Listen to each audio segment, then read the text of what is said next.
Since the dawn of time, man has sought knowledge. It has brought you to this very video, hoping to seek the treasure, hoping to understand what you couldn't possibly understand before. It has brought you here. Here you will learn the light. You'll unlock the light. And I will show you.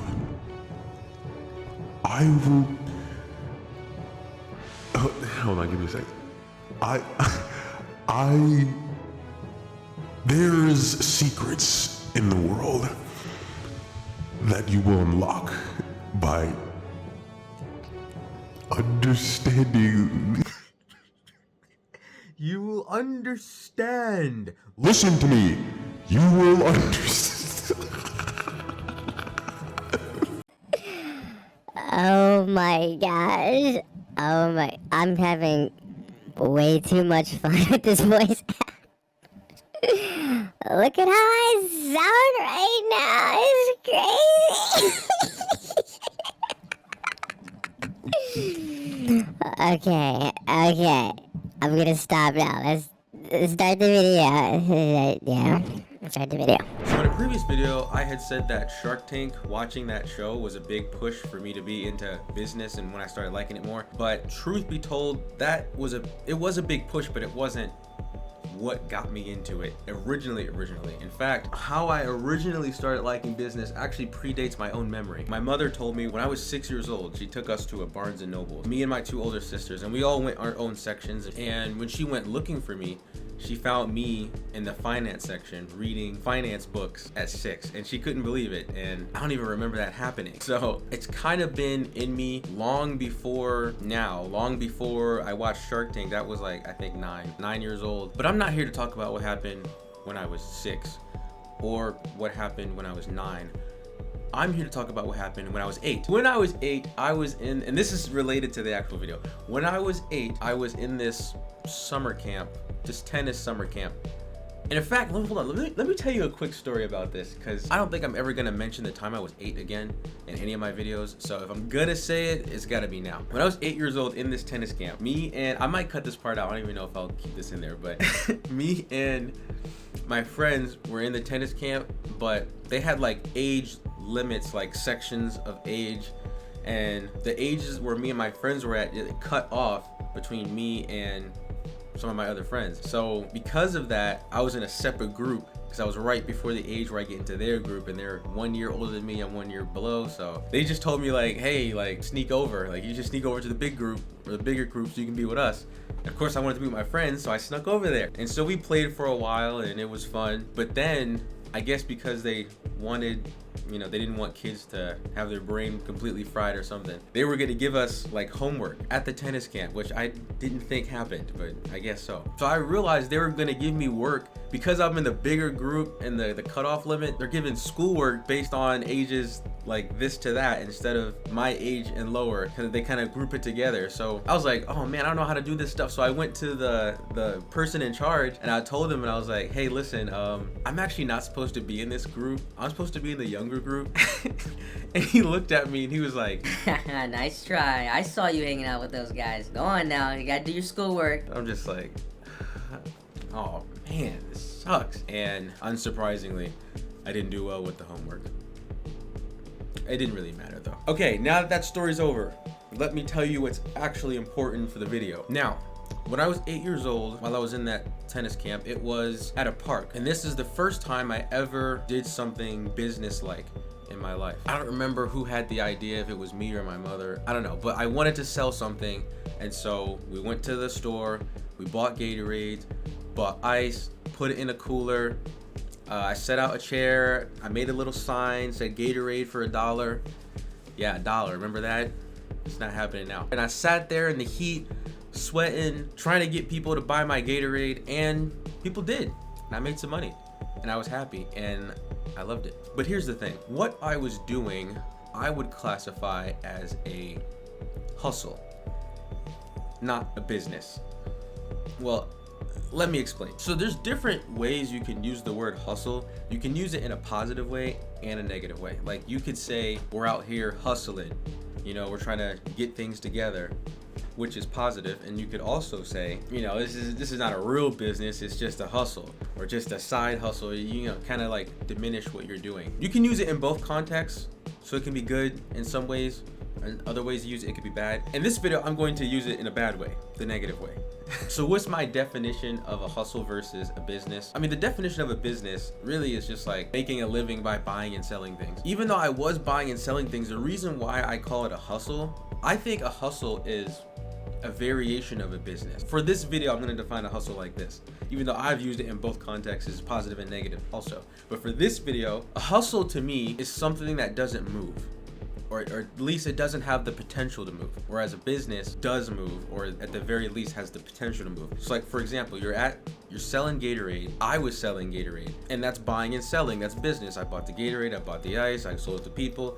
That's business. However, I would categorize this business as a hustle because it doesn't move. And what do I mean by it doesn't move? How much I want to sell Gatorade is completely dependent on how long I stay out there. It can't grow unless I made enough money to get someone else to sell Gatorade at another location, and then made enough money to get another third person to sell Gatorade at a third location, and then a fourth location, a fifth location, and then hire someone to manage all of these locations. Now you're talking about a business because it's moving, which is what I think more so a business should be like, something that moves. Now, it's easy to see how selling Gatorade and selling water on the sidewalk and stuff like that, it's easy to see how this is a hustle, and it's easy to see how this doesn't grow and how, you know, it's really not going to go anywhere. But the point of this video is that sometimes there are things that look more business-like when really they're glorified hustles based on the definition that I have for this video of a hustle, which is something that doesn't move. Something that's just dependent on how much you put into it. How much physical effort you put into it is exactly how much you'll get out, and it will never get any better than that. So I'm going to tell you this story, and I'm not gonna say this guy's name, but I'm gonna tell you this story. I knew this guy, and he's like 50 something. I didn't know him that much. I knew of him. I talked to him. I guess I knew him. But anyway, he had this company, and when he talked to people, he would say, you know, I own my own business, which was true. It's not a lie. That's true. He did own his own business. But I'm going to explain to you why it wasn't as good as you might expect when someone says I run my own business. His business was picking up trash. Basically, it's like kind of like 1-800-GOT-JUNK, where people call him, he goes and gets garbage and furniture, whatever you don't want. He comes, he takes it, hauls it away for you. That was his business. He had a van, a big van, where he used to move stuff. He had a phone number. He had a website. He had t-shirts with his company on it. He had like a theme for his business. I think it was blue. I even think he had a logo. And he had employees. I'm putting that in quotes because you're going to understand it a little bit. But he had employees. And so when you look at all this, you think, oh, well, wow, he owns his own business. That's amazing. But now let's start to break this down a little bit. A lot of people think that because you have a website that you have something legitimate, or that you have a t-shirt, check out my website. Yeah, I got a website. Check out my website, www.com. They surround themselves with these things, but his phone number, his website, his t-shirts he had made, which was nice, his employees were not employees. And what I mean by this is he would get in his van and he would go to, I think, a homeless shelter. Yeah, he would go to a homeless shelter and he would just pick up guys and they would be his employee for the day. And when they were employees, when they were working for him, he'd throw on a shirt. So he really didn't know these guys, really didn't know too much information about them, nothing official, just throw on a shirt and help me carry some stuff. And that's really how it is. Just imagine if like you had an employee, you worked with him the whole day and you had lunch with him and you talked to him and he told you his life story and you guys bonded and everything. And then the next day you walk by that guy, you don't even know who he is. Like, it's over. It's just like that. It's gone. Imagine you had a business like this, and then you walked in to the person that you just hired yesterday. And they're like, Hey, boss, huh? it's me. Remember? From yesterday? What are you talking about? You hired me for your company yesterday. I worked for you the entire day. Remember? It's not ringing a bell. I invited you over to my house after work, and you had dinner with my family. And you said that your car was running low on gas and that you needed to borrow $20 and that you would pay it back tomorrow. Look, man, I don't know what you're talking about. Just keep it moving. Are you serious? Well, are you gonna give me my $20 or? I said keep it moving. That would just be crazy. And to top it all off, he had these like very temporary employees, but mostly it was just him. And he was older. He was in his 50s. He had back problems. He was on medication. And so if you take a step back and look at what's happening, it's a guy in his truck picking up stuff, and he's already hurting a lot. He really should have other people doing this. But this is a business that depends on his physical fitness and ability, and you have back pain and you're on medication. Now, ideally, it can't happen all the time, but ideally, you would have, he had the business for a very long time. He's 50, he's been doing it for a while. But by now, you would have had enough money to save up a truck or to get a more permanent employee. That days where you can't go, he'll go and he'll take the truck and he'll fulfill some orders, and you can run more of the website or do more phone calls or whatever, right? Just progress it, because now you're old, you're in pain, and you still have to go out there and lift stuff, and you've been doing this for a really long time, and it's just never progressed, and eventually you're gonna be too much in pain or too old or too weak to really move heavy stuff anymore for a living. Now, there's many factors that could have happened with him, it's not to knock him or anything, but what I'm saying is the business didn't move.